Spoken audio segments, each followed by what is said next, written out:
Bullshit. You rubbed it in last year, and last year's last year, and this year's this year. I'm done. Well, that's all I wanted to say. I just thought you'd be a little classier than that, but I guess I was wrong. Well, I'm representing for like the Robert Silvas out there who told me to rub it in, and all the other Patreon members out there who said, you got to rub it in on Doc because Doc's an asshole, man. He really is. So I'm just making sure I rub it in there. It's all right. Don't be so sensitive. Don't be so see what y'all don't understand is he tried to get me to talk about this game all day on Monday, and I gave him the silent treatment, and it was killing him inside, Harper. Killing him. So who's the asshole? So You're sad. giving people silent treatments and being like this. Who's the real asshole here? Harper, Doc is the king. Cannot no sell anything. So when somebody no sells something to him, it just eats him away. He doesn't know how to deal with it because he wants you to come back and say something. You ever been around somebody like that, Harper, when you don't put their crap over? They get all like flustered. They don't know how to deal with it. Here's the real deal, Mike. I'm gonna help you out. The wrestling business has ruined your personal life. Because it's not like I was trying to get over. I was just going to have a discussion about what was a good game and how our coach blew it. And if I was going to pay $100 million for running back, I'd like to, in that offensive line, I'd like to think we could get a little bit more out of that.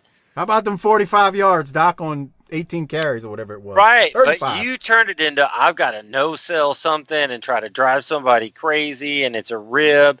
Everything ain't the wrestling business. Sometimes it's just having a conversation, but okay. Harper, all right. you believe anything he just said? I mean, dude.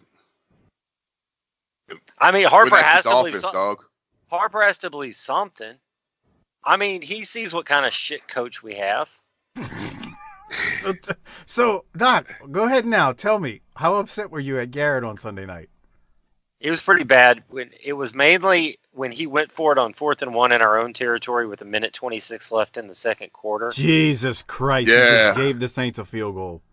I was like, dude, pin them deep. They haven't moved the ball. They're not going to go deep. Just pin them deep.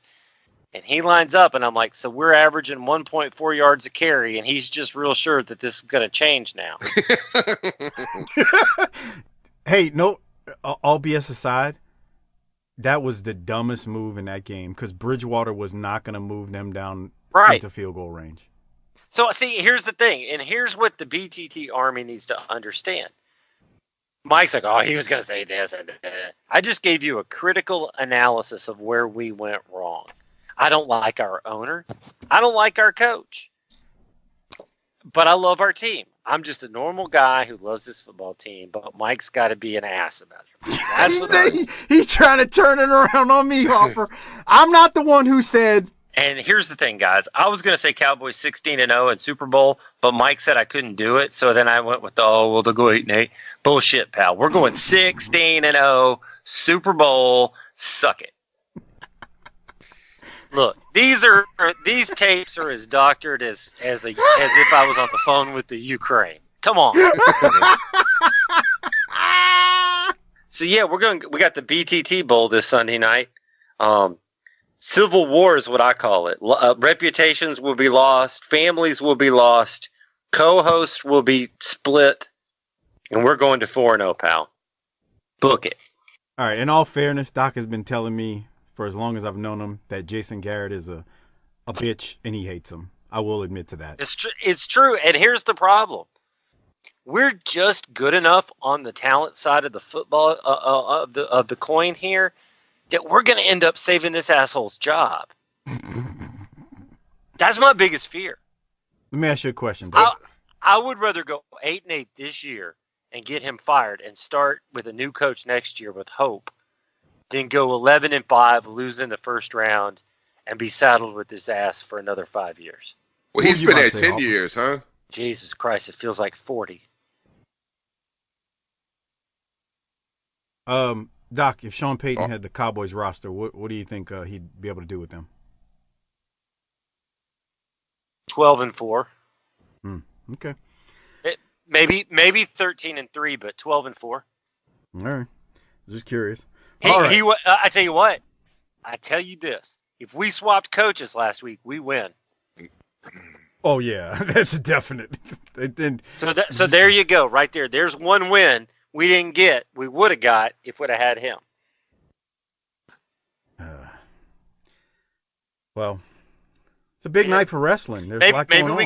Maybe we could fire Jason Garrett and hire Urban Meyer. What would that do to me? Oh my God, you might do the Von Erich thing. I might. I really might. That might be the end of it for me. You better not say that because they'll hire him. That might end my run. That might end your Cowboys fandom. It might. Like I put up with Greg Hardy, Terrell Owens, just nonsense. All right. I could live with Antonio Brown, but I can't do Urban Meyer. I hear you. All right. All right, man. Doc. Well, I didn't come here to talk about football. I came here to talk about wrestling. All right. You got any Doc-A-Holic Spotlights? Didn't somebody have a shirt on somewhere on Twitter not too long ago doing something? Botard or Bozard or... No, you're talking about Marlon. Half pint. Good job, Half Pint. You get the spotlight this week. Half Pint posted his BTT shirt. How about... Yeah, thanks for buying that. We appreciate it. And we sell so few shirts that we can actually not just call you later. We can actually mention it on the air. There's a business model for you. Don't sell anything so that you can mention each sale on the air.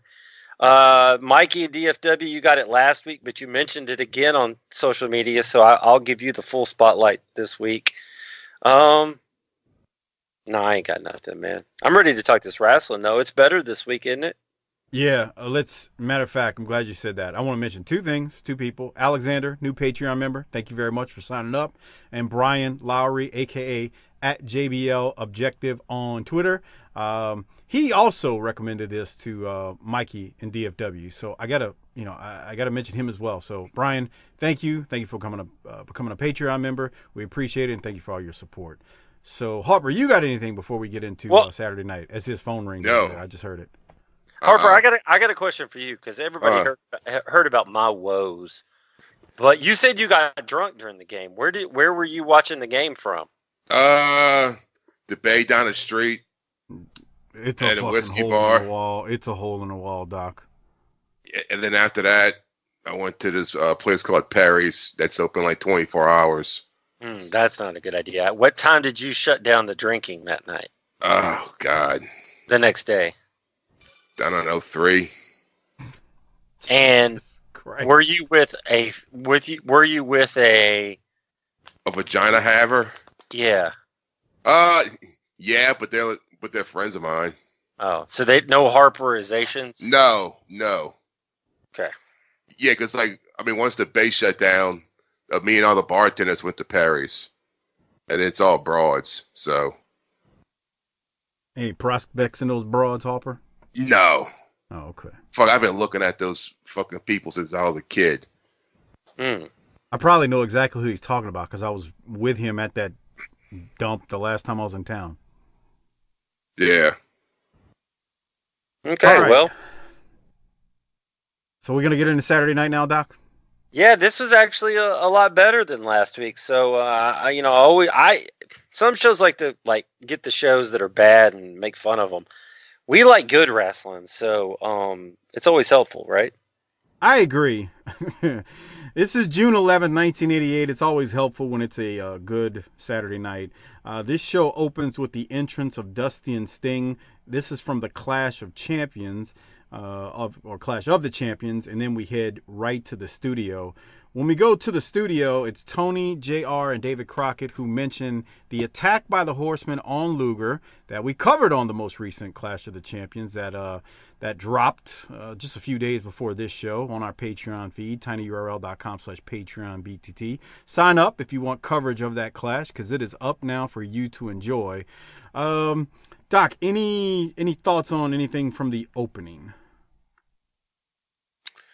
You see that crowd getting up as that match was about to get started? Dude. Yeah. trying to get back. Yeah, I saw the crowd getting up, and I'm trying to Man, get back. I downloaded an update to this network on my phone the other day, and first of all, the actual download of the update took forever, and then it didn't update or improve a damn thing. That's the new network. There you go.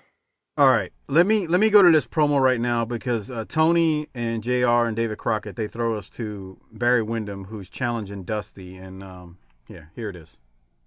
I am not afraid of Dusty Rhodes. Dusty Rhodes was the catalyst he was the reason that I am a horseman. Dusty Rhodes, you know good and well why I'm where I am at. I'm the best at what I do. You can come at it anytime. Come on. You come on there. Step right up here. Here is a dream right here, fans. I thought I'd be able to talk you out of this, but I'm going to have to start taking care of this business myself. I'm telling you, you better stay out of my business, Dusty. I don't care what they say. I don't care what anybody says. And they're brawling. Dusty, and Dusty now is on his case, Jim Ross. He went tearing after him. That crowd's hot, Harper, ain't they? Yeah, they're fucking hot, bro. But you know, one of the things that happened there. Look at that. Look at that people. Crowd, man. You know what they look like? What? Like when you were a kid and like you would kick a fucking ant pile open and all the ants would just start fucking scurrying. Or if they were on like it. They also look like they're jumping up and down so fast. Did he mute himself or hang himself? Yeah. No, it looks like it's just sped up just a little bit. It could be. But you know, still. But still, that's a good analogy. And you know what my note was? The reason that they kicked off the crowd so much is they didn't stand there and make them wait for it. They said they're two pieces, and then they started throwing hands. Yeah. I can't stand it when I shoot a promo, and I'm going to sit here and just stare at you, and then you're going to say something, and then I'm going to say something, and then the music's going to hit, and then this guy comes out, and they're going to say something, and then music hits again, and this asshole comes out, and they're going to say something, and then the boss comes out when his music hits, and he turns into a triple threat match. Why didn't you just do that shit to begin with? That's right. He's right, man. He's right. I can't add nothing to it, but Harper's right. It's like yada yada yada blah blah blah blah blah blah blah blah blah blah blah blah yada yada. It's like Charlie Brown's teacher. Want. Okay, we're gonna go to a triple threat match, and by this point, it's 7:20 on Monday Night Raw. Mike, can you imagine? They fly Harper up to be the consultant for Raw, and he comes into the boardroom with Vince. Okay, pal. So you had a chance to take a look at the show. What do you... Bruh. I can fix all this shit in 30 seconds. Well, goddamn, pal. Let's hear it. Spread it out. And he just says what he just told us. And he's sitting there in his yellow and green jacket with the sleeves off. He's got his Grace King Letterman jacket on. Halfway through it, he stops to sneeze, and Vince loses his mind. That would be fantastic. Can you imagine Harper and Vince interacting? I met Vince. Oh, okay. Let's hear about that. I mean, I shook his hand. That's it. Couple of times. But it wasn't interacting. Couple of times. Yeah. Where at? Harper's big time. At fucking Raw and SmackDown. All right. But he didn't Living the dream, brother. He didn't get the full effect. He didn't get the Harperisms and Harper philosophy during that meeting. Hell no. I was like, fuck, there he is. Does he does he truly have that presence that he's bigger than life, or is he just another dude? Is there an aura? I don't know if it's him in a gimmick, but he was definitely you could tell he was like a promoter. A wrestling promoter. Okay. Like it wasn't just like, hey, what's up, man? You could like he was there for business. About that business, boss. Yeah. Any other questions for Harper, Doc? No, I'm good. Man, this isn't actually kind of a long match for the Stinger there. Yeah, they go right to the next match in the show. It's Sting, or the first match in the show. It's Sting defeating Rick Allen. I've got nothing from it, Harper. Do you? Oh, you got no. We got Eddie fucking Munster help. Oh yeah, yeah. Oh, Well, I could tell you, Triple H is the times I fucking dealt with him. He makes you feel like you went to high school with him. Like he's that cool with you. Uh-oh, Mike. You hear that? he's an asshole. Come on. Look at that. Look at that guy. Is his face painted for the fucking gimmick? They're not talking about Triple H, or they're talking about Butch Patrick, Eddie Munster, who made an appearance on this week's episode of Saturday Night. His face looks pasty white. We had Eddie Haskell. Now we have Eddie Munster. He was on here once. Eddie Haskell was at the first Clash. Yeah, Jesus Harper didn't do the first Clash with us. Yeah, he was out with the judge. He was supposed to be one of the judges, but then he wasn't. But they never explained it. But he did a segment with Corny. Eddie fucking Haskell. Man, we're just running out these C-list, D-list celebrities. That looks. I mean, seriously, think about it, man. Over on and I don't give a shit because I'm here for the show. But they're running out Eddie Munster, and WWE's over there rolling out like Liberace and Aretha Lauper, Cyndi Lauper, and here's Eddie Munster and Eddie Haskell from the Where They Now files. Come on, just don't do it. I guess they were showing the Munsters on TBS, and that's why he was there, maybe. Well, that's great. Well, why was Mark Duper there a few weeks ago? Well, they rolled out Mark Duper, and remember, like last year during the summertime, I think Dale Brown showed up. That's right. He might have been the most current person, because at least he was like a coach at that time, and LSU basketball was pretty big. But I mean, Eddie Munster, man, that's not very timely when you're talking about. Fuck no, because I mean, dude, when was the Munsters on TV? About 20 years prior to this. When was it? Well, here's a better question. When was it good? And the answer is never. It's always crazy when you see those shows. Like, how could this be on network television? It was a different world. That show started in '64 and ended in '66. So it only lasted 2 fucking years? Right. 3 seasons. I'm trying to think, like, what would that be like now in 2019? Would that be like having I would say like Kramer, but Seinfeld was an iconic television show. But see, it's different now, though, Harper, because like these networks are very impatient. I mean, if a series comes on and it don't draw ratings that they expect, they drop that they drop it quickly. I think back then you had a much longer leash. Well, because they fucking needed content, and it was just something to throw up there. Right. But they'll I mean, like, I don't even like watching shows that come on anymore. I like to wait to see if a show's going to stick around for a while, and then I'll go back and watch it, because it's just like I don't want to get invested in something that's not going to have a finish. It's like watching a movie without an ending, or bad wrestling, a wrestling angle that doesn't have a finish to it. It's just stupid. But I don't know, like back then, I think, you know, they had longer leashes. But, God, if you would have asked me if that show only had 3 years, I would have told you, no way, you're lying. And it wasn't that I was a fan of it. It's just, I just didn't think, I thought there was a lot more to that damn show. But that's crazy. Hey, get that dog shut up in the background there, pal. I can't do nothing about that fucking dog. You know that. Put him in the yard. Yeah, throw him outside. I think he's out there.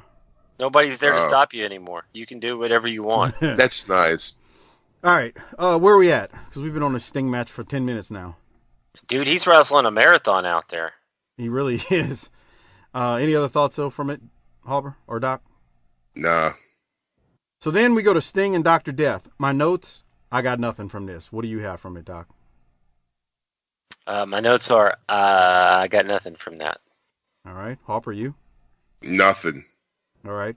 They show a replay of Luger being attacked from the Clash of Champions that we covered. Like we already said, you can listen to it on our Patreon feed. Just sign up there, tinyurl.com/PatreonBTT. That's the second Clash. The first Clash is there as well, along with the Bunkhouse Stampede 1988. So with all that said, we're going to fast forward this thing all the way to this point. And we're going to go to some Ric Flair. While he's queuing that up, Harper, did you see the big SMU game last weekend? They won again. Bro, they won again. Did you see that they got in one of the rankings but didn't quite get in the other? No. Yeah, they're 23rd in one of the polls and 27th in the other. So, man, Lance's got to wait another week for... If they win. If they win. They play Tulsa, though. They got that right. Oh, yeah. They could beat Tulsa. I'm gonna tell you. I've always wondered, why the fuck is Tulsa called the Tulsa fucking Hurricanes? Isn't that fucking stupid? It's the Golden Hurricanes, but I agree. It's like having the Dallas Blizzards or something. What the fuck does that mean? And it's not like they're the Utah Jazz that moved from New Orleans. Right. It's just someone there in like a dean's like, hey, we need a mascot. Not about the Buffalo because we're fucking Oklahoma. Nah, about something to do with the fucking Indian tribes. Maybe like the Braves or the Warriors. Nah, let's go with fucking Hurricanes. And then on a helmet, we're gonna have the fucking flag like they put like on the beach. This would be perfect. The fuck, sir. Are you aware that we are a landlocked state? Yeah, the only body of water is just fucking bathtub in the fucking bathroom. Doc, he's hot about this, man. It's just like one of those things. It's just like, why? If that's the case, just call you the fucking Bulldogs. It's some fucking generic ass shit. The one that always got me was Stanford with that tree.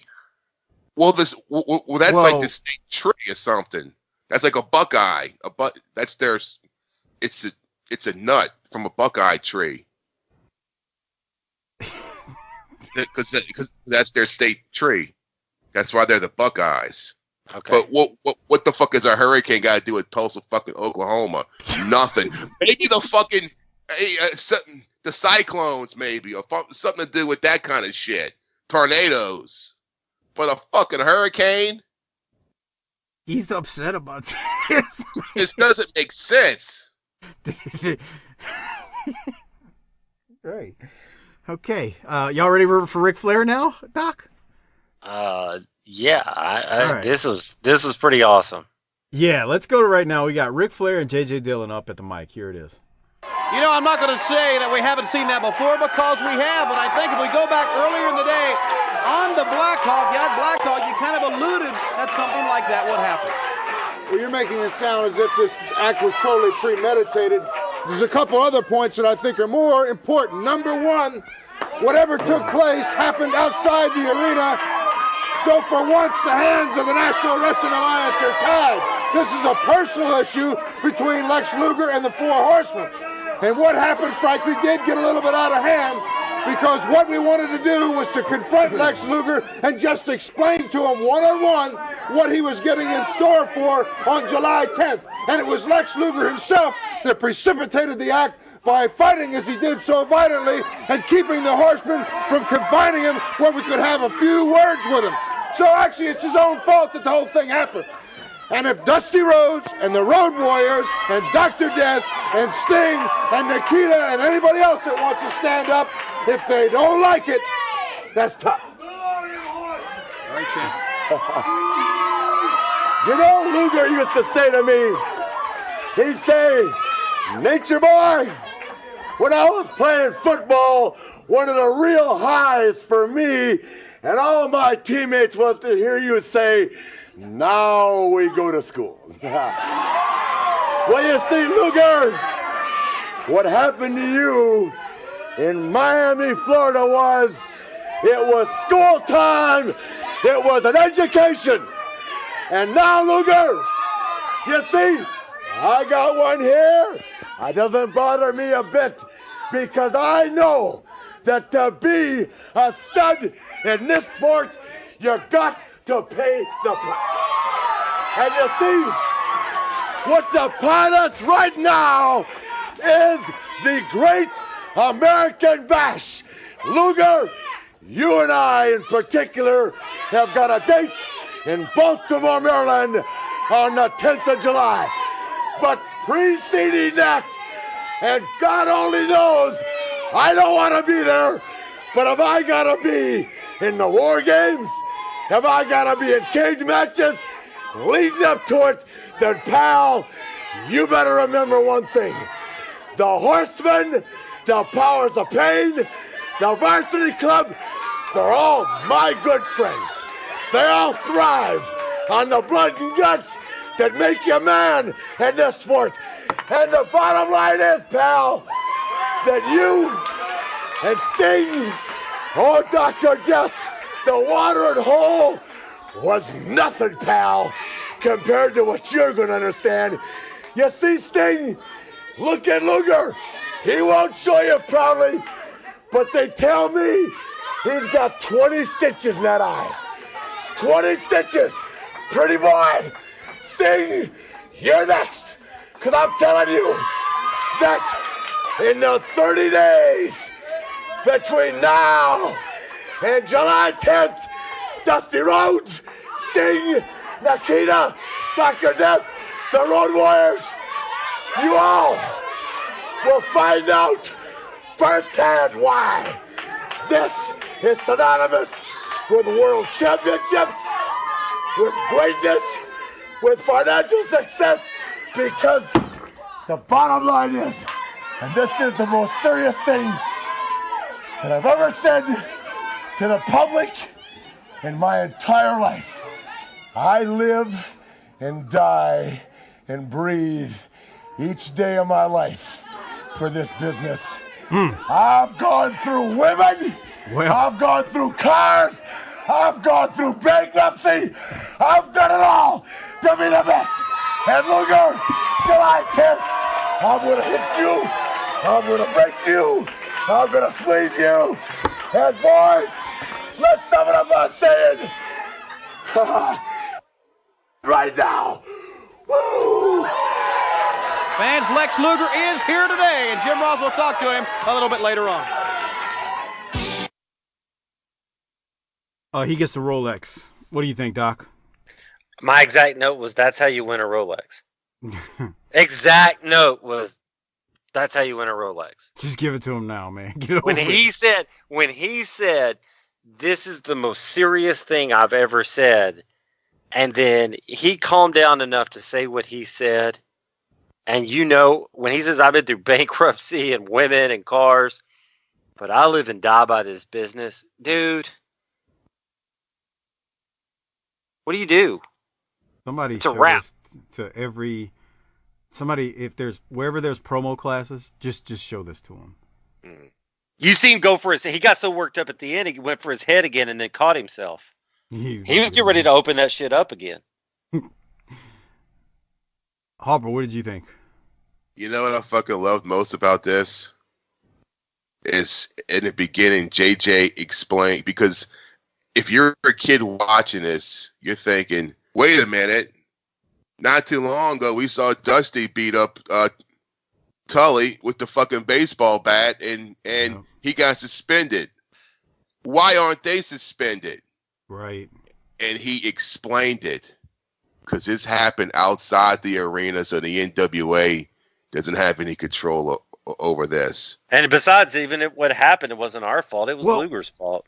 Okay, and so I took some like really specific notes on that, and I'm glad you brought it up, Harper, because JJ tells Tony to stop making accusations that this was premeditated. So he walks out and tells Tony, bruh, stop running your trap. You don't know what you're talking about. And he's like, we were trying to show Luger how tough of a fight he was in for.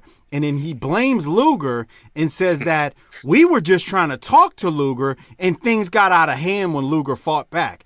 And as a fan, you're like, no, you weren't.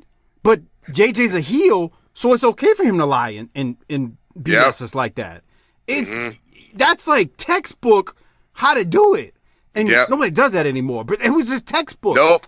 I mean, nowadays we see this because I remember as a kid, I used to wonder how come nothing happens. How come nothing happens? Because this was still packaged as a sport, right?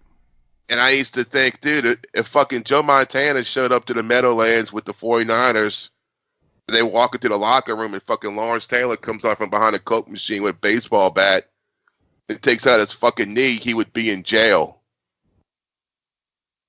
How come this doesn't happen here? Right. And this kind of helps explain that. He told a lie. We were just trying to talk to him and things got out of hand. Okay. Which is great in itself. Any other thoughts, Doc, before we keep going? I mean, things have been on a kind of an even keel. Rick came out there and set it straight. That's how you build towards the bash, though, with the match that they'll have. I'm not going to tell you. I mean, people have seen it. I'm not going to tell you they have a great match or anything, but like that's how you build a feud. I mean, that's how you. Yeah, they're building that shit, man. Yeah, so him and Lex will be at the bash. We still got a month to go before we get to that point almost, but because it's July 10th. But good stuff. Right, I could tell you, as a kid, I couldn't wait to watch it. Mm-hmm. When they finally get into the ring, and this is it. All the anticipation, all the build up. It's all right there now. And they're not going to be in a triple threat match with fucking Nikita next week on fucking Raw. Hey man, JJ said it himself. This is a personal issue. He said uttered those words. What do personal issues do, Michael? Well, they're personal, and there's heat there, and they draw money. They draw money. Well, that too, yes. Personal issues draw money. With that said, Barry defeats Curtis Thompson in a match, and then we go to J.J. Dillon and Barry Windham with a promo, and here they are. United States Heavyweight Champion Barry Windham, a man that has true confidence in anything he can do. The man is extremely confident, but as you can see on today's program, everybody is talking about the Great American Bash that's sweeping all across this country. And right in the thick of it, of course, is July 10th in Baltimore. That is a night of particular importance. But every match leading up to the Great American Bash is important. I don't care if it's this coming Monday in St. Martin in the Netherlands Antilles. I don't care if it's Tuesday in St. Thomas, if it's the rest of the week, wherever it happens to be, because the NWA stars appear all over the world. But all roads eventually are leading to Baltimore on July 10th in what will be, Barry, the greatest test of your life. But when you meet Dusty Rhodes, you will be prepared. You know what, I tell you what, I love the Nature Boy when he comes out here and gets fired up like he was just a little bit ago. You know, when I used to have to face him, when I would see the Nature Boy get bent out of shape like that, when everything was on, it's like he said, I got butterflies. It made me a little bit afraid when the Nature Boy eyeballs were gouging out of his head, because everybody out there knows that the Nature Boy means business. Lex Luger, when you see the Nature like that, you better be prepared, because he means business. Now, Dusty Rhodes, let me tell you, as everyone out there knows, and as I have said time and time again here on national television, I am not afraid of you, and what you have taught me is minuscule compared to what the Horsemen have done for me. The 4 Horsemen stand for excellence. Since I have been a Horseman, I have had the United States Heavyweight Championship, I've had more money, I've had a lot more things in life that I can appreciate. And Mr. James J. Dillon has helped me do that. So Dusty Rhodes, don't think for 1 minute that you are going to take anything away from me, because the United States Heavyweight Championship is on the line on July 10th in Baltimore, and you and I are going to go in there with one thing in mind. The championship is not going to be what you and I are wondering about and what we're worrying about. You and I are after each other. And Dusty Rhodes, your time is about up. It's time for you to move over and let the new kid in town take the wheel. All right, July 10th in Baltimore. It's going to be some. Barry said since he's became a Horseman, he's had a lot more things. Rats. See why you love the ass. like the legend Al Snow once said, I'm going to go have some sex. Right. Where are you, JR? Where are you going when he asked him that in Smoky Mountain? And Al Snow said, I'm going to have some sex. I thought Barry was really good. I thought Barry was really good there when I always liked when the heels, well, any of them in this 605 show would come out and reference something else that's already happened. Man, it made it seem like it was all tied together, and this is one story, and now it just feels like guys are coming out and saying their lines and going to the back. This made it feel like it was connected, and I really like the fact that Wyndham was like, man, I used to be where you were, Lex, and when Rick gets this worked up, get your ass. It's like watching a real sport. I mean, that's how it is if you watch a basketball game. Like, the announcers are always referencing, something that happened earlier that changed momentum, or, how we got to this point. It's kind of the same concept. I mean, they treat it like a sport. I see exactly. I agree wholeheartedly. Harper, what'd you think? Yeah, I like how because he explains why he's with him now, even though he was once his enemy. Yep. And it seems like nowadays people just there's no explanation why you would just go with this guy when 2 weeks ago he was hitting you with a steel chair. Yep. God, man, this show's off and running. I can tell you that now. All right, Doc, you got anything from Dr. Death versus Trent Knight? He defeats Trent Knight. Can't say that I do. All right. So with that said, we've had some great promos in this episode so far. How about we go to another great one? Okay. There you go. Arn, Tully, JJ. Tully looks hungover here, or still drunk from the night before. The brave World Tag Team Champions, the men that jumped Lex Luger. Really proud of yourselves, aren't you? David Crockett, you amaze me more each and every week. Why don't you just hold the microphone and do what you get paid for? I'll tell you what, we listened about Sting come out here and talk about, I'm going to beat up the Horsemen, I'm going to beat up Ric Flair, Arn Anderson, Tully Blanchard, Barry Windham, because of what they did to Lex Luger. Well, you know what, Sting? You better worry about what we're going to do to Sting. Because, I guess maybe you were so distraught about what happened to Luger earlier that you couldn't go out there and wrestle up to your capabilities, because on national television, you had a chance to put yourself in the record books by beating Arn and myself with Dusty Rhodes as your partner. But no, you couldn't do it, could you? So you worry about Luger, and you worry about all this other stuff instead of worrying about yourself, because next, it's going to be 40 stitches in your eye, maybe in a parking lot outside Whispers some night. So Sting, you take care of it, because we take care of business the way we do it best. Now, you want to talk about the matches coming up? You guys want to get even with the Horsemen? Get in the War Games, big man, because we wrote the book on being bad. We're the baddest of the bad. At 4 in the morning, we do everything better than anybody. It doesn't make any difference what it is, any walk of life. We are the best. That's why we can do this. Luger, the good news is, in Miami, you look spectacular in that rented tux. You looked elegant. The bad news is, now you got to pay for it because we ripped it to shreds. You see, Luger, this is not a laughing matter.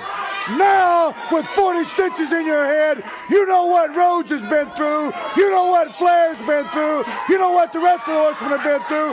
You're not so pretty anymore. Your head looks like my head. But the difference is, I don't want to go to Hollywood. This is what the Horsemen do. That's why we're the world champions. Now, you want a gut check? Sting, Dr. Death, Road Warriors, Garbage, Dusty Rhodes, Nikita. You really want to find out where you're at, gut-wise. Like Tully Blanchard said, you get into War Games, get locked in a cage like an animal, and that's where you find out where you're at, gut-wise, and in this sport of professional wrestling. So David Crockett, I've said it once and before, Civil War 88 cranks up. You've seen a lot of intensity out of a lot of people. Well, you look at the enforcer, my man. I am Mr. Intensity. I'm going to take a lot of hurt out on a lot of people. The bottom line is, David Crockett, where the champion's going in and where the champion's coming out, he's going to show you why now. In a few minutes, I'll show you why we're all the best. All right, let's go to the ring and Tully Blanchard. Jesus Christ, Arn. Harper, I'll go to you first this time. It's fucking great. He's like, you see your head? My head looks like that now, but I'm not trying to be a movie star, motherfucker. This is my life. Jesus, that was so good. I like Tully saying they do things better at 4 a.m. than anybody. Yeah. Yeah, and then Tully also said, he told Sting, look, pal, stop worrying about what we did to Luger. Worry about what we're going to do to you, pal. Jesus Christ. You can get 40 stitches in your eye, too. Arn, another quote. The good news is you look great in that rented tux. The bad news is we ripped it to shreds. And now they got to pay for that bitch. Oh, man. This is between him and Rick so far. It's like and JJ. It's a master class of just why can't people cut promos like this anymore? Like, I don't know if anybody but the Briscoes can do what they do, like what these guys are doing week in and week out. But I don't know, man. Doc, I didn't mean to cut you off. What else you got? No, that's it. And you're right. I mean, the Briscoes are different in their approach, but they're the only people I know, and I'm not out there scouring it, looking for it. Maybe I've heard, I haven't seen the guy, but MJF. Oh yeah. His promos are damn good too. Give him credit. But that take this shit seriously enough to be able to cut that kind of promo.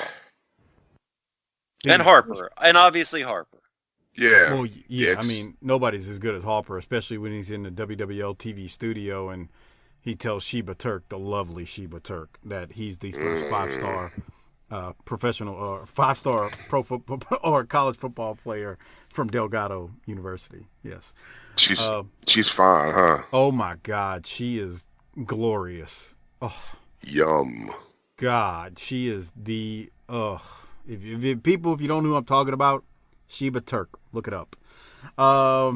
Anyway, we'll keep going. Tully beats the hell out of Dave Spearman in the next match. And then, dear God Almighty, Kevin Sullivan beats the piss out of Bob Riddle. Jeez. Hey, I got it here. 38-20, please. Oh, okay. He's all over this guy, but at 38-20, we get some almost Jeff Daniels action here. Here it comes. Or whatever his name. Right here. I thought he was going to the back of the head. He almost got him like he got Jeff Daniels in Smoky Mountain. Yeah. Busted him wide open.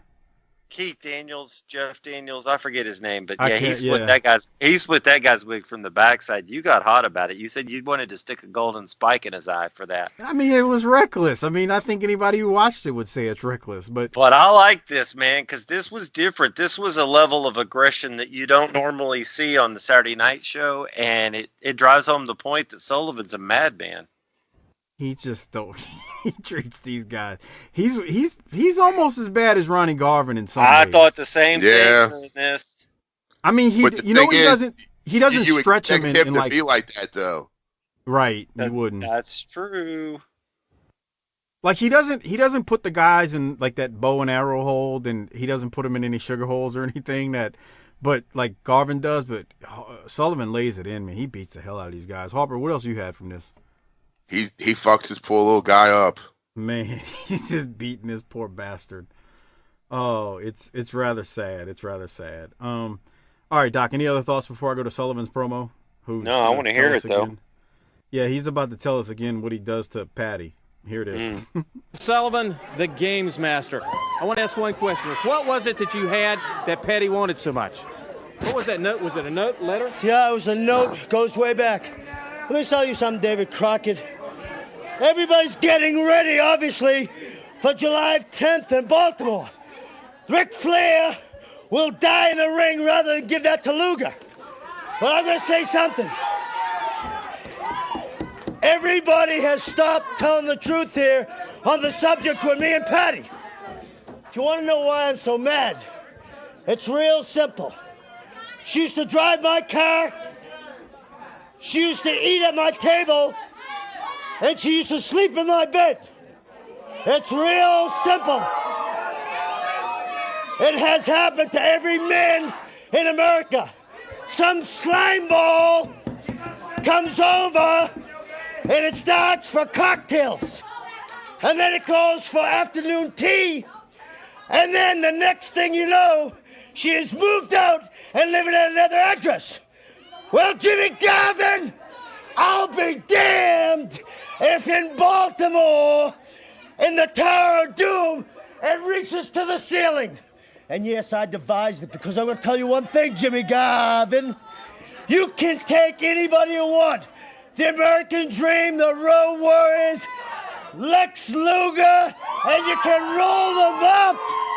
You can roll them up and shove them where the sun don't shine. Because, Garvin, there ain't no place to hide. You took something that was very, very precious to me. And you mocked me by giving her the name Precious. Her name is Patty. And believe me, Gavin, in the Temple of Doom, you see the beating I gave this kid? It's cookies and milk. I'm going to take your eye and make a keychain out of it. All right, ladies and gentlemen, we have a station identification. We'll be right back. Okay, Doc, you wanted to hear. What you got? Where can I buy the Jimmy Garvin eyeball keychain? Right. Bruh, the only thing about this that hurts the credibility is that damn Tower of Doom. But other than that, when he goes, you mocked me by naming her Precious, dude, and you can just, he just paints out the picture that you can see Jimmy Garvin stopping by the apartment and being like, hey, you want to go get a drink? I mean, I just thought this was, it's just meat and potatoes, but so good. Well, it's foul because, they're just, like, leaning into this. This man is, like, stalking another man's wife, and it's just, like... No, he's not. It was his woman first. Well... Yeah, he stole his old lady, pal. Jimmy Garvin is the homewrecker. What if Harper Garvin's the homewrecker, okay. Yeah, what would you do if Harper came over and stole Sasha? Yeah, what if I went there and had some cocktails with her? Then it turned into because he couldn't bring tea. He couldn't bring her home to Mama because Mama wouldn't allow I'll just tell her she's Sicilian. Oh, yeah, sure. She'll pass for Sicilian. Sicilians aren't quite that dark. Jesus Christ. Okay, Harper, what do you have from Sullivan here? He's fucking, he stole his fucking old lady. He stole his fucking woman. You basically said in so many words, again, I used to bang Precious, a.k.a. Pat. I used to hit that shit. Basically, it's, yeah. It sounded like something off of Jerry Springer, almost. It did. Okay, Doc, Luger's next. I thought this was a good promo. What did you think? I, too, thought this was a good promo. I actually liked this from Luger. All right. Let's go to it. I'm assuming Harper liked it too. I thought he was really good in his response. I thought he was about just a tad too long. Well, yeah. But I thought this was a really nice promo from Lex Luger. It's very noble from a babyface standpoint. Here it is. Ladies and gentlemen, this past Wednesday night, I witnessed one of the most violent acts I have ever seen in any walk of life, not just in professional wrestling, and happened right before my very eyes. I want to thank Lex Luger for being here in less than perfect conditions, Lex. Thank you for being here. I know you got something to say to the fans. First of all, how are you feeling? I wouldn't miss this for the world, Jim Ross. Because you see, when I'm laid up in that emergency room of the hospital, God bless Jim Crockett, he's in one ear saying, Lex, I don't know what to do, my hands are tied. It didn't happen to me, I don't know what I can do. I said, Jim Crockett, I don't want you to do diddly squat. I don't want a suspension. I don't want you to take any means that would make me have to avoid the Nature Boy Ric Flair. You're not getting off that easy, Ric Flair. And I've got the police saying, no, Mr. Luger, you want to press criminal charges?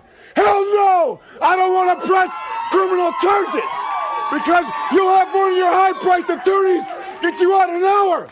The sentence for the Nature Boy Ric Flair takes place in Baltimore, July 10th. And there's no getting over it anymore because you see, for a long time, Nature Boy, you made me wait months and months.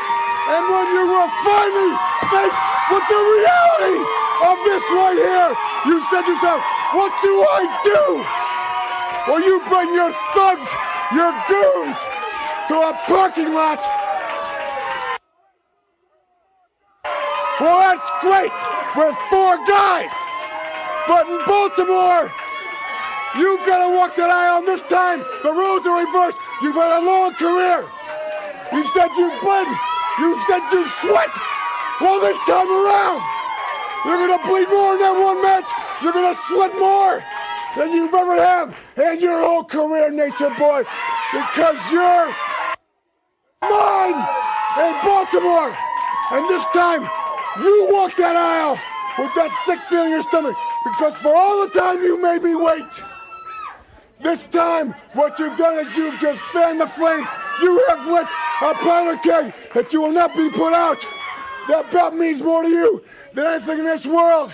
Well, Nature Boy, to make a saying from you, when you walk that aisle with that sick feeling in your stomach and it's churning, and you know that I'm waiting for you in that ring in Baltimore, baby, let me tell you something.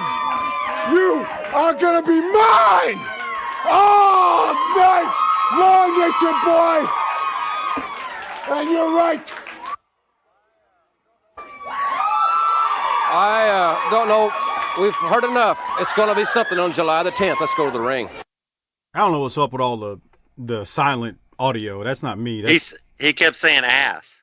I'm gonna kick your ass, or your ass is mine.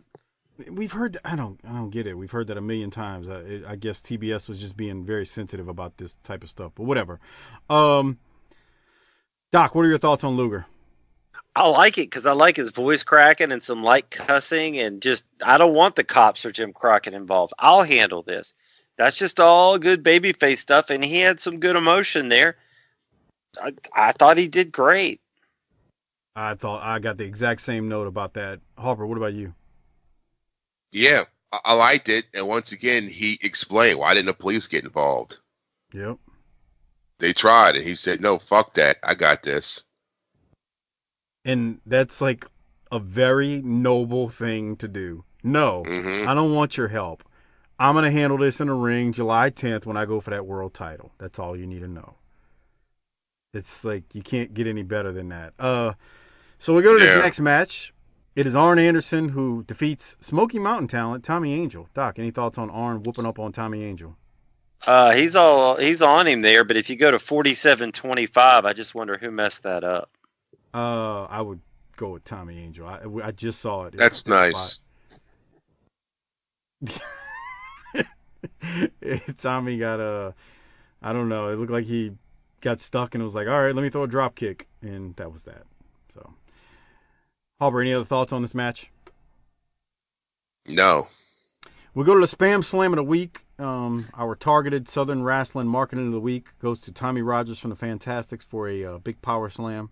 And then we go to a promo. JR and Tony plug a bunch of upcoming Bash matches, and then we get a replay of the big occurrences between the Road Warriors and Powers of Pain as they continue to build this up. But as we know, nothing's going to happen because the Powers of Pain are going to leave. We're like a week or two away from them no longer appearing. Actually, we might be here at this point. But the Powers of Pain, yeah, it's not happening, as you know. And then we go to the Midnight Express. Did they like you say anything about it? Or they just like completely just stop talking about it? I think it's the Road Warriors cut a promo talking about how they tucked their tail and ran. Oh, okay. But like I don't remember if Shivani and JR like talk about it. I'm sure they do, but I think it was Animal cuts a promo like the week that they don't show up and they're officially gone, and he said, they tucked their tail and ran and yeah, they're the Russian assassin. That's all I'm gonna say. Wait till we get there. We're about to get there. It might even be next week. I can't remember, but they're gone, and the Road Warriors will cut a promo on them from leaving. We go then to the Midnight Express, who defeat Bob Emery and Ryan Wagner. Cornette is just the mic the whole time. Here's the thing. If Rick hadn't been Rick and Arn hadn't been Arn, Corny would have won the Rolex because he's on it. And does he have a Tony the Tiger tennis racket thing? Tennis racket cover. Yeah. And did you see how much Dick Danson Stan Lane came out doing? Oh, dear God. He hits a wiggle in the middle of the match, too. That was no glorious. Kidding. That is a tiger on Corny's Corny's looking kind of slim there, to me. That's just because you've been watching 95 Smoky Mountain for this week's true. show, and he's looking round. He's looking plump. Yeah. Great. Yeah, that is the Tony the Tiger thing. Bring out the tiger in you. Right. Now watch Stan Lane here. He's getting it for the ladies right about now. Look at it. What's up, girl? We'll drink some wine coolers with you later on. God, Some Stan is like... Some White Claws. Yeah, White Claws. Stan is nailing it at this point. Dude, that's just getting big, huh? What? The fucking White Claws? It's growing in popularity. Yeah, because like IPAs. Because now they have like 2 or 3 other kinds. When's the last time you had one? I never had one. I don't even know what the fuck it is. I assume it was a wine cooler. I see them. I see them all over the place, and like bars have them now. Hold on, Doc. Here it comes. Here comes. Watch Stan Lane with the wiggle. It's glorious. How sleazy is that? He's such a sleazeball. What did they say? It was one of those omnibus things that Corny did about the late 89 or 90, 88, 89 Crockett, and they were somewhere up in like Newfoundland or Canada, Nova Scotia. And Corny goes, we had a day off, and Stan was miserable because we were stuck at the hotel and there wasn't any pussy around, so he just flew home. Yeah. Yeah, I remember that. He was like, Stan, I think he said something like Stan was going crazy. He wasn't getting any pussy. He just was about to lose his mind. Oh, boy. All right. Any other thoughts, though, on the Midnight defeating these guys, Ryan Wagner and Bob Emery, Doc? They look good as always. Yeah. Tony called Cornette. He literally called him Mr. Filibuster. He went for a hard, long time here, man. He was going hard for a while. Dude, he went like 6 minutes straight. And the other thing is, I think it's really easy to take for granted how awesome Corny and Tony and JR all play off each other in this. How naturally disgusted they are with one another and just shoot lines, and it's natural riffing off each other. They do it almost as good as the three of us. Well, I like the line from like a month or so ago when Corny said something and JR was like, that's real classy. Like, he basically said Harper's line. He's like, that's nice, Jimmy, that's nice. And then when Jim went into the cake, and if you remember, JR was like, oh, Jimmy, that's too bad, Jimmy. And like, he's just mocking him. They're really great. All the three of them are great together. I'm not trying to knock David Crockett, but he just couldn't do what those three would do together. It just wasn't happening. All right. Any other thoughts on the Midnight, Hopper? No, this is a great fucking.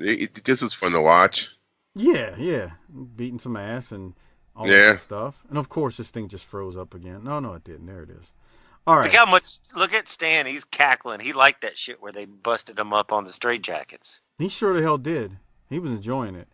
So they replay Bobby Fulton with the straitjacket and the Fantastics being attacked once Bobby couldn't defend himself, and the Midnight coming out and taking care of some business. And then we go to Cornette, who's going to cut a promo after that, and here it is. Put you in that straitjacket, you can't move your arms. You cannot. Let me tell you, anything. Bobby Fulton couldn't move his arms, couldn't move his legs, couldn't move nothing for a while. Let me tell you something. What beautiful Bobby did right there was try to fracture Bobby Fulton's skull. We had it all planned out. The design in mind was to get rid of the Fantastics and keep me from going in that straitjacket. And brother, that's as close a thing as you'll see on TV to attempted homicide in a long time. But I'll tell you this, Fantastics, you're hot, you're mad, you got blood in your eye, you want revenge, you want Bobby, you want Stan, and you want me. Well, that's good. I want you at your baddest. I want you at your best. I want you at your toughest. I want you at your meanest, brother. Because when you get in that ring with the Midnight Express and they beat you, I want everybody to be able to say that the Midnight Express beat the Fantastics when they were at their very best, when they were hungry, when they wanted revenge, when they had that blood in their eye. I want everybody to be able to say that the Midnight Express were the better team when all those people all across the country calling those cable companies saying, get me this thing right in my living room just to see me humiliated. I'm going to turn the tables on them, brother. because you're the ones going to be humiliated, Fantastics. I'm not. I may be hauled up there 50 feet in the air. I may be wrapped up like that in a straitjacket like I belong in a rubber room at the Puzzle Factory. But, brother, I'll tell you one thing. I'm going to have the best seat in the house. I'm going to have the best seat in the house to look down in the middle of that ring and see the Midnight Express beat you and take the U.S. Tag Team titles that they deserve, that they own, and that they should still possess, and put them back where they belong, right around their waist. That's what I'm going to see, Fantastic. So just remember, I told you, that was only the start. We got more tricks up our sleeve where that came from, and if you make it to the Great American Bash, then you're going to have to pay the price for freedom. Only I don't think you've got that much money in your pocket, and I don't think you're going to have that much guts when you get in that ring with the Midnight Express. So remember, you're losing those titles. They're coming back to the Midnight Express. And brother, Fantastic, you said I was crazy, but Bobby Fulton, you're the one that ended up getting your head examined. All right, ladies and gentlemen, listen, coming up later in the program, the Fantastics will be here. I love that. Doc, what you got from Corny, especially well, imagine cutting that promo after going crazy for a few minutes there. He just basically admitted that they tried to kill a man on TV, and that line at the end that popped you was a great line. I thought so, yeah. If I'm so crazy, why are you the one that had to have your head examined? What did you have from it? Yeah, dumbass. You dumbass. Yeah, I want to see him get put in a fucking straitjacket. So when does this happen? Where were you last week? What? Did we see this already? No. Yeah. Jesus Christ. Go ahead, Doc. Why are you Jesus Christ and me? What did I do? I don't understand why Harper doesn't remember that shit happened last week. No, it was the only thing worth of shit that happened last week. No, Cornette. Oh, no spoilers. Oh, right. Cornette in a straitjacket. Oh, yeah, you got to wait till the Great American Bash. I got you. Yeah, that's gonna be July. The Great American He just told you in that promo you're gonna have to pay to see that. God damn. Which is smart. You want to see me in a straitjacket? Pay for it, asshole.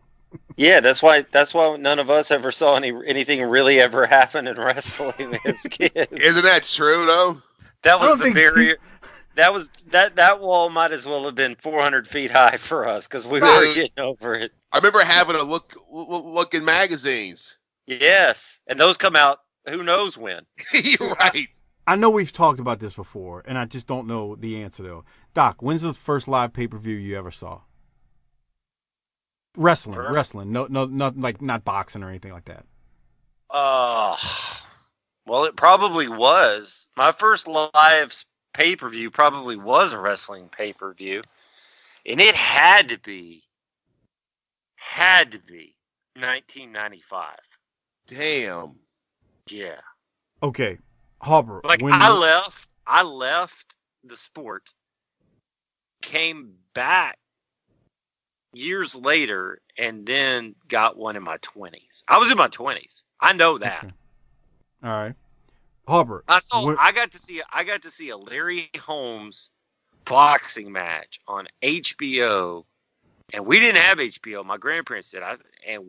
My dad and I drove over to their house on a Saturday night, whenever that was, and that was the biggest thing other than the Super Bowl or whatever I had ever seen.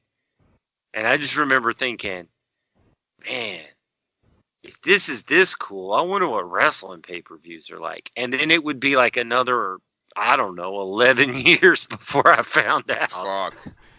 Harper, when's the first live wrestling I say wrestling pay-per-view. I mean, we all saw VHSs of them, but when's the first live wrestling pay-per-view you think you saw? You know, I think it was WrestleMania 2. Oh, shit. You were real lucky. Yeah, my friend Randy, he'll always get us WrestleMania 2, and I remember seeing one of them where there was an intermission for him to set the fucking cage up, and it was about 15, 20 minutes of like nothingness, and I think that was WrestleMania 2. But two was the one in 3 locations, right? Right, 2 was the one. It was in two different areas, and it was Hogan and Bundy in the cage. Okay, yeah. That would make sense. But I know definitely we got WrestleMania 3 because that was like the biggest thing in my fucking life at that time was fucking Hogan versus Andre. Damn, you saw that. I didn't see a pay-per-view till like, thankfully to my neighbor across the street who had the illegal cable box that would unscramble the pay-per-view channels. Yeah. Till like 92-ish, 93. Whatever Super Brawl 3 was, WCW, I think that was the first one I think I saw. That's so fucking long ago. I don't really Dude. But and I remember I sure didn't pay friend for Randy it. yeah, fuck that. My friend Randy that would have been 93. Okay. Sounds about right. What were you about to say, Harper? And a friend of mine, Randy, had the box with the chip in it, and we used to just watch them all through the 90s, like all the way till the end. And I remember those WCW ones were just so fucking. I was like, man, thank God we're not paying for this shit. Like the fingers from the thing, and once it got to that point, it was just I didn't even want to watch. I was thinking, thank God. I didn't want to watch them for free. Right. I'm thinking, bro, let's just go to the bar. There's got to be something better to do with our time than watch this. Right. Yeah, it got bad. Oh, wow. I wish you could figure out how many people watched those things illegally back then. Because, man, I had a good friend who had that I met in like '95, and he had the box. By that time, I'd go by his house all the time. I remember thinking in 95, 96, 97, there was a time period I was like, man, these are good. I mean, but then you got to that late 90s, early 2000. He was like, bro, we got a WCW pay-per-view Sunday. I was like, yeah, I don't think I'll be over there, man.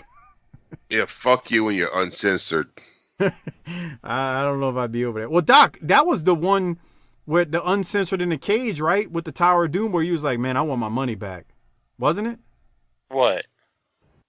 Where they were in the cage, the Dungeon of Doom versus Hogan and Savage.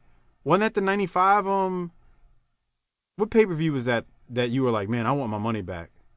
The one with ever had the damn Tower of Doom, but that was uncensored though. I don't know. Like 95. I don't care. Okay. All right. I mean, keep going. Here's the thing. I don't want to talk about the days when I was poor. I want to talk about the days that I'm rich. Gotcha. Sure. I'm telling you though, think about it. I mean, not that you want to, but man, we used to live where those things were what, $29.99? They might as well have been $299. Jesus Christ, you ain't kidding. Yeah. That $29.99 may as well have been $100 or $200 each. Right. All right. I'm telling you, with each passing day, I don't know how poor people do it. Boy, you ain't kidding. I used to be a lot smarter than I am now. You know how I know? Because I figured out how to be poor and live. Because I couldn't do it again. Let's keep going. So all I'm saying out there is, if you're in the Army and you're poor, stop being poor. It sucks. Oh, come on, bro. I'm on the other side of that fence now, and let me tell you, it's worth it to try to get some money in your pocket. All right, now you just okay. We got to replay. You just get some ramen noodles and throw them in a fucking pot, and you take one of those little cheap red hot dogs and just cut up and throw it in there. Man, I used to do that all the time. I used to do that shit all the fucking time, bro. All the time. All right, we'll keep going. I used to drink in lieu of eating just to get the calories in, but not hurt the buzz. That's nice. Well, that's good. Real classy. Boone's Farm, Mad Dog 2020, Thunderbird. Which one? What was your flavor of choice? Ripple. I would drink. No, I would also drink some some malt liquor, some 40s, because those have higher alcohol content to get your people fucked up and on, kept down. You used to drink some Mickeys? Oh, hell yeah. Those things are disgusting, dude. Yeah, those little green bottles. The grenades, the big mouth things. Yeah. The big mouth grenades. Yeah, and they got those stupid little puzzles underneath the fucking bottle caps. shit. Like the people who drink that could figure out a puzzle. Yeah. Nice. Fuck that B. Here we go. The puzzle for their life is figuring out how to slam together the $1.06 it took to go get one. Wow. Okay. Remember when you could get a 40 for like $1.99 and a pack of smokes for like $1.99? And you were like, I don't know how people still smoke cigarettes. Dude, it's too expensive, man. It's like a meal. It's like a fucking meal. It's cost prohibitive, man. It's like I can go to fucking Applebee's and get an entree and a drink for what the fuck a pack of Marlboro Lights cost now. How much does a pack cost?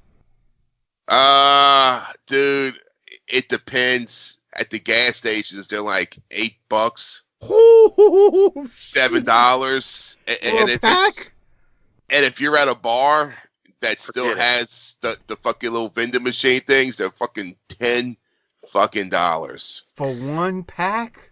When I used to pay like $1.25 for that shit when I was in high school. All right, Harper. When's the last time you smoked regularly? I think we've discussed this before. Oh, regularly? It's been a couple of years. Yeah, I quit I really quit. I mean, I haven't had any in a long time, but I quit about 1.5 years ago for good. Like I ain't buying no more. I ain't doing this. And there's my other publics. Stop being poor, Army, and stop smoking. Yeah, I think the last like legit time I bought a pack was probably about 3 years ago. I started smoking again for about a few months, and I was buying a pack a day, and they're like $5, and that's when I said, "Fuck, I'm going back down that fucking route.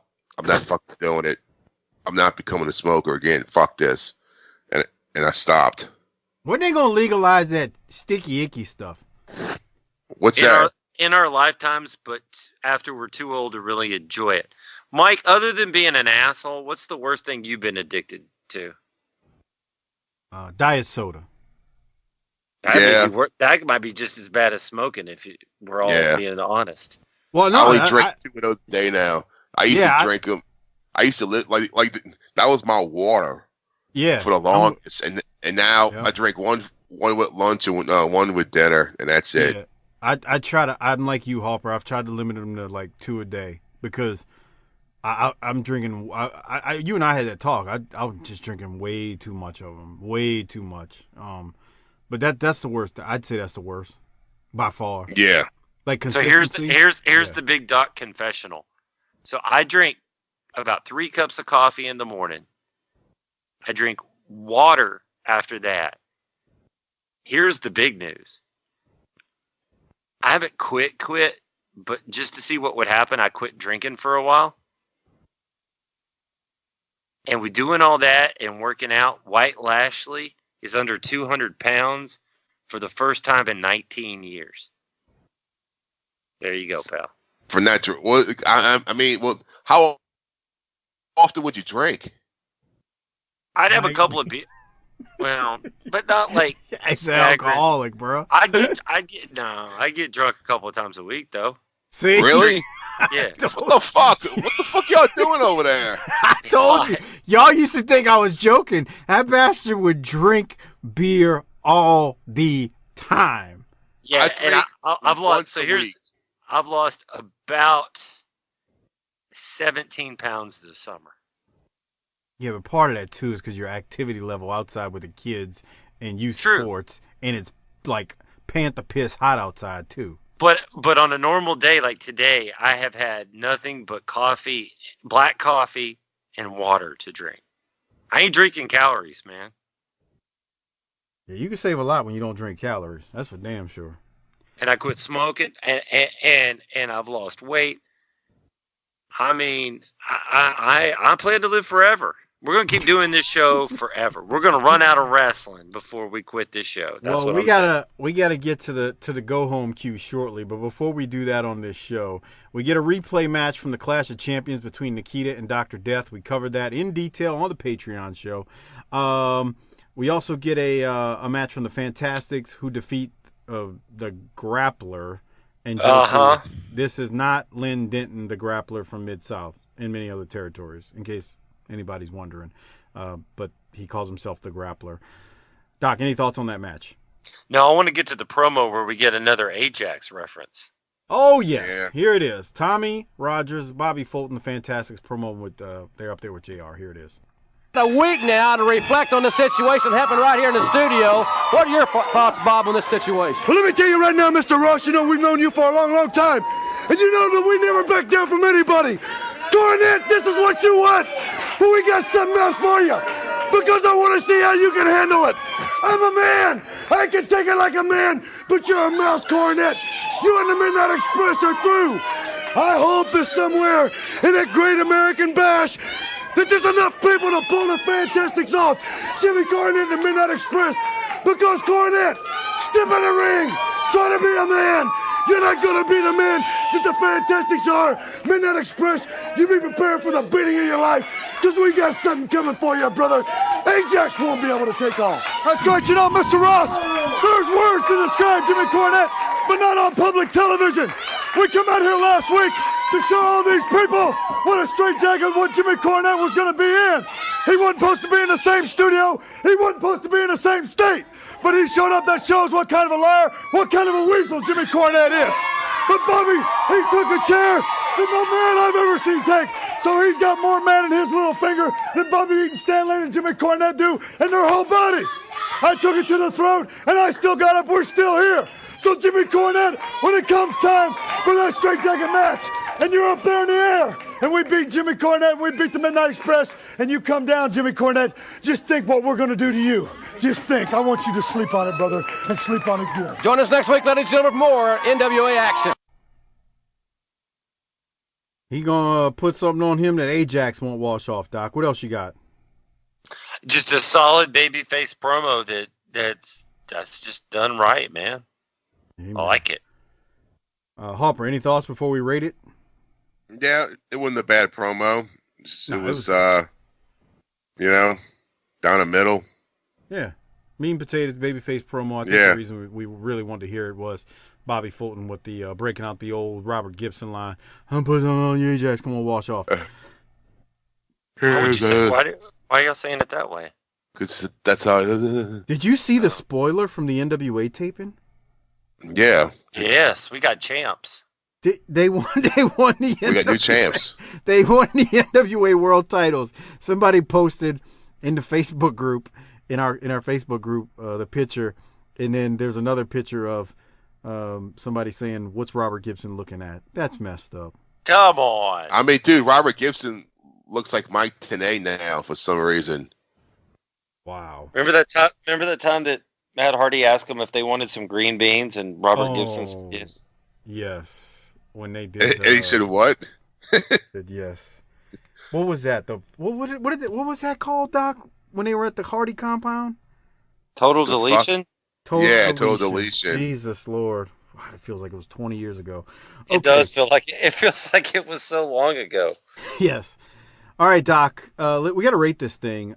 I'm gonna go first. I'm gonna go first on the rating. This is getting an A+. These promos with Rick and then Barry and then Arn and Tully and JJ and Sullivan and even Luger was on the money. I got to give this an A+. This was a good episode. What are you giving it, Doc? I'm not far off from you because I enjoyed this as well. I like to save the stratosphere for the stratosphere, so I'm going to say A. All right, Hopper, what you think? A. See, you're wrong, Mike. Once again, we gotta put you on the curve so that we can meet our quota so that you can get your A+. Wow. Who are you giving the Rolex to, Doc? We know who the Rolex is going to. Rick went out there and said it was the most serious thing he had ever conveyed to the public, that he lives and dies by this business. Yeah. And he was shooting. Well, the part that he was shooting at was so funny was when he said, I live and die for each day of my life. I've gone through cars, women, bankruptcy. Wow. That's a revelation when you listen to this in 2019. So Rick's getting it from me too. Harper, who are you giving it to? It's got to be Rick, man. Yeah, it's got to be Rick. It's got to be right. Rick. Harper, Wildcat Sports. What's the date? November 3rd. November 3rd at the Pontchartrain Center in Kenner. Where we at? Where we at November 3rd? At the Pontchartrain Center. And what are you going to be doing there? I'm going to be managing Matt Lancey and Edger and Stone and doing commentary. Are there any other big names coming in for this show that people should know about? Yeah. You want to yell at them a minute about where they could go to find this? Or tell us what Booker they are. T's going to be there and Psychosis. Rob Van Dam's going to be there with Katie Forbes looking all fine. MVP. Honky Tonk Man's going to be there. That's a lot of names. Yeah. Who else? Stevie Richards, right? Yeah, Stevie Richards going to be there. Which one of those big names are you going to put an ether rag on? Probably Katie. Okay. Makes sense. Yeah. You could steal her like Kevin Sullivan did Precious. He's going to I want to steal her. I had her before you, pal. I want to steal her like a Donkey Kong and put her like up in a cage, and then Rob Van Dam's going to be like up Mario. He's got to work up the ladder to come save her, and I want to throw barrels down at him. Did you just call yourself a gorilla? Not going to answer. All right. Go to wildcatsports.com or Facebook, and then just search Wildcat Sports and Entertainment to get your tickets. I believe front row or ringside is sold out. There's some floor seats left, but you can get your tickets there. So check it out. It's going to be a great show. Y'all are crowning the tag champs that night, right? Yep. Okay. Who's going to be the Wildcat Tag Team Champions? I don't know. You're going to have to be there to see, and that's that. All Mike, right, you want to go do a run-in down there? Yeah. Let's go win the straps.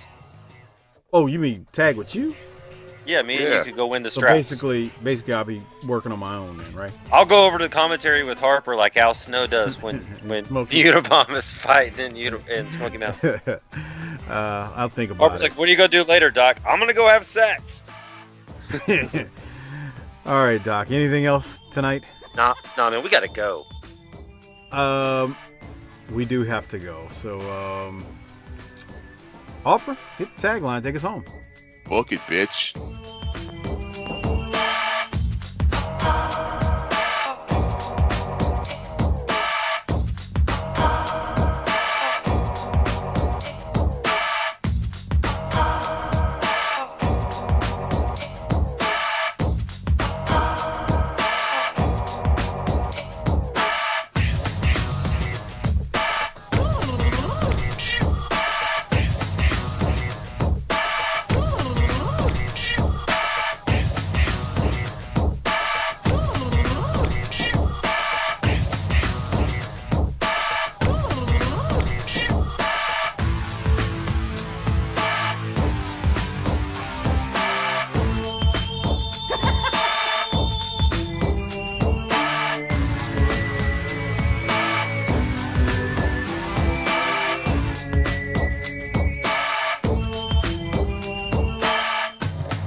Before we get out of here, I want to shout out a couple of people, friends of the show.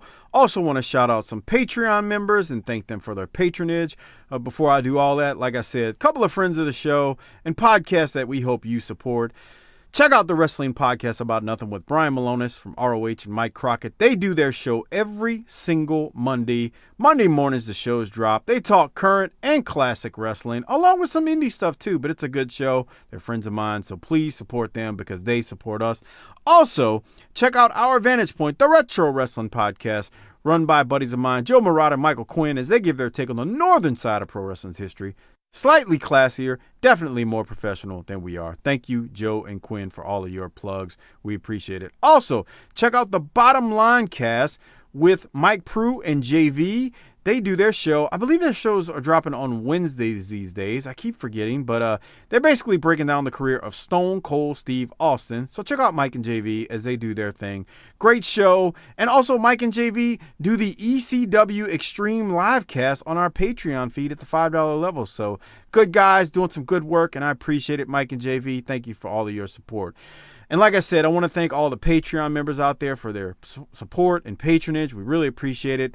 We do 2 shows a week that are free. And then in addition to that, we do more because of you guys, and we appreciate that. So thanks for supporting this show.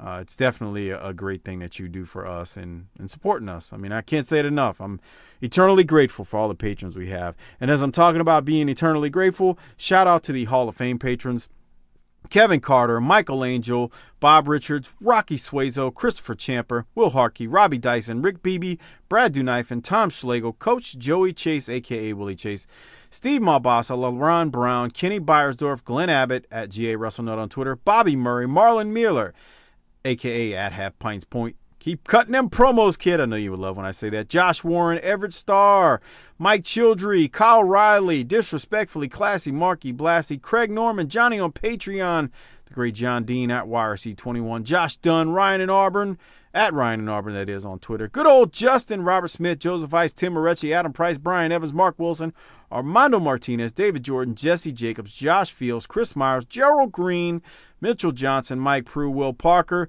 Jeremy Bryant, Classy Alex, David DeVries, Frog Zeppelin, SV Pageant, Bill Salsa, Big Rich, at Spy Boy Sports Cap, R.E. Miller 39, Jay Shiny, Ruben Espinoza, Merciless Jones, Jesse Lucas, Chris Browning, Justin Andretti, Coleman 822, Marty Howell, T-Hog 94, God Bold Unreal. Thanks for being Hall of Fame patrons. That list is getting longer and longer, and I appreciate it. Thank you for your patronage, and thank you for being Hall of Fame patrons and supporting this show and everything we do. That's all I got. Thank you again, guys. We appreciate it. Have a great rest of your day and week and whenever, or month, or whenever you're listening to this. Thank you very much. And like Harper always says before we get out of here, book it, bitch.